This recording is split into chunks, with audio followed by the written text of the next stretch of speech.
Welcome to Module 9, Outdoor Air Quality. In this module, you'll learn how to reduce pollen exposure, different types of air pollution, and how to be prepared for wildfire smoke. Along with indoor allergic asthma triggers, there are also outdoor allergic triggers. Spring and summer can bring asthma attacks for individuals who are allergic to pollens. Trees, grasses, and weeds are major sources of pollen allergies. People may inherit a tendency to be allergic. Asthma attacks may happen each year during pollen season, depending on your specific allergies. If you know your asthma is worse during certain times of year, make sure you're taking controller medications for both asthma and allergies. Though long-acting antihistamines taken by mouth may be helpful, nasal steroids work best if taken daily.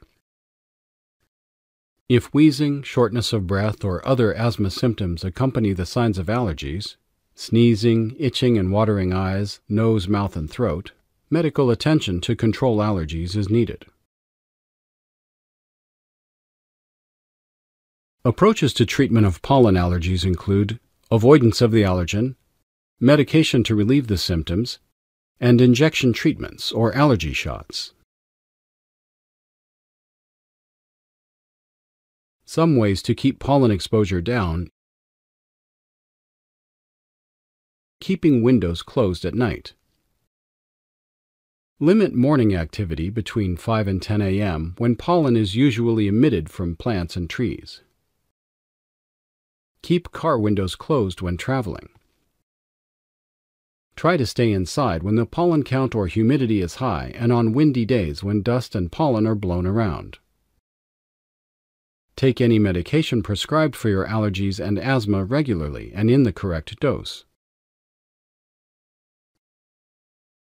If you're allergic to grass pollen, you should also avoid mowing lawns or being around freshly cut grass. Avoid hanging sheets or clothing outdoors to dry during the high pollen periods as pollens collect on them. Household dust contains pollens. Dust regularly in order to minimize the dust and pollen in your home. After being outdoors during high pollen periods, change clothes or take a shower when you get home for the day. Shower and wash your hair every night if you've been outdoors or during a pollen season, or at least damp wipe your hair to avoid bringing pollens into your bed. Wash your hands frequently. Scientists have shown that air pollution from cars, factories, and power plants is an important cause of asthma attacks and may increase the risk of developing asthma. There are several air pollutants that trigger asthma: ground-level ozone, sulfur dioxide, particulate matter, and nitrogen oxide. Ground-level ozone is a toxic component of smog that triggers asthma. It also leads to the development of asthma in children. Ozone is produced at ground level when tailpipe pollution from cars and trucks reacts with oxygen and sunlight. It's a big problem in cities with lots of traffic. Ozone is often worst on hot summer days, especially in the afternoons or early evenings. Sulfur dioxide is produced when coal and crude oil are burned. 1 in 5 Americans lives within 10 miles of a coal-fired power plant. Oil refineries and older diesel engines can also release lots of sulfur dioxide into the air.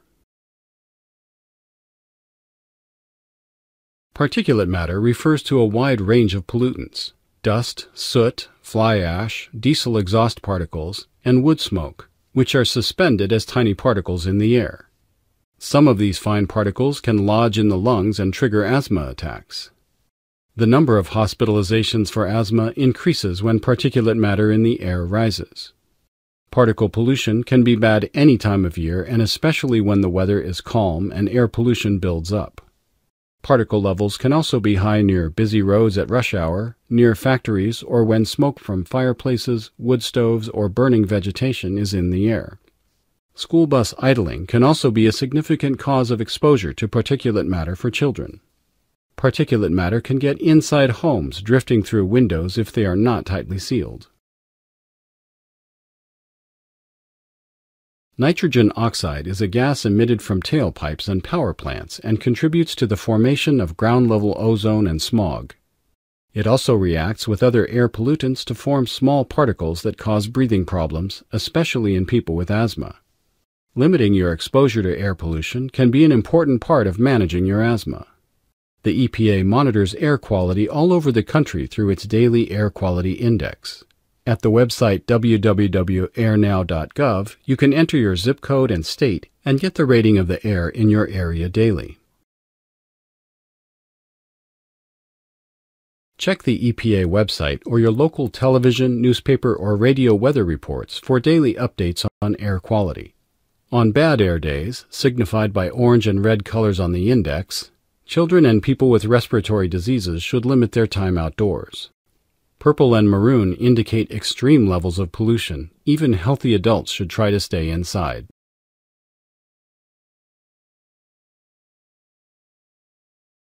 Air pollution can be an asthma trigger and it can worsen existing asthma.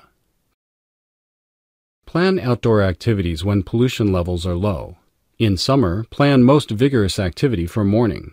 Try to exercise away from busy roads or industrial areas. Exercise indoors on hot, smoggy days.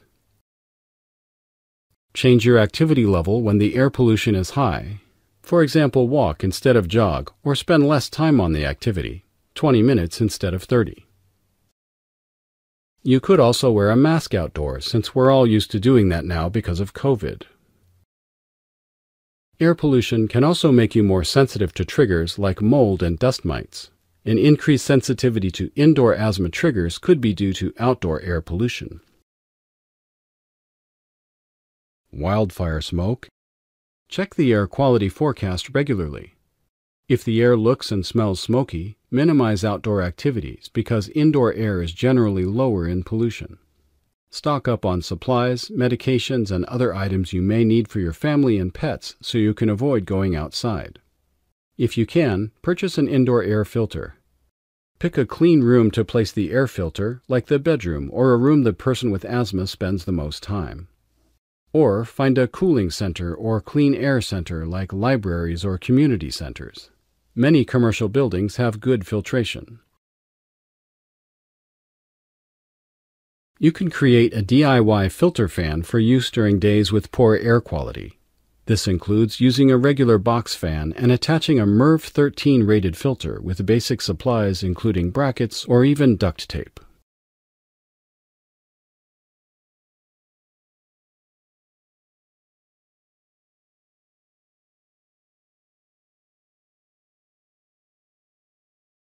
You can be prepared for summer wildfire smoke by having a plan for how you will avoid the smoke. Using a HEPA air filter, creating a DIY filter fan, and wearing a mask when outside are all helpful.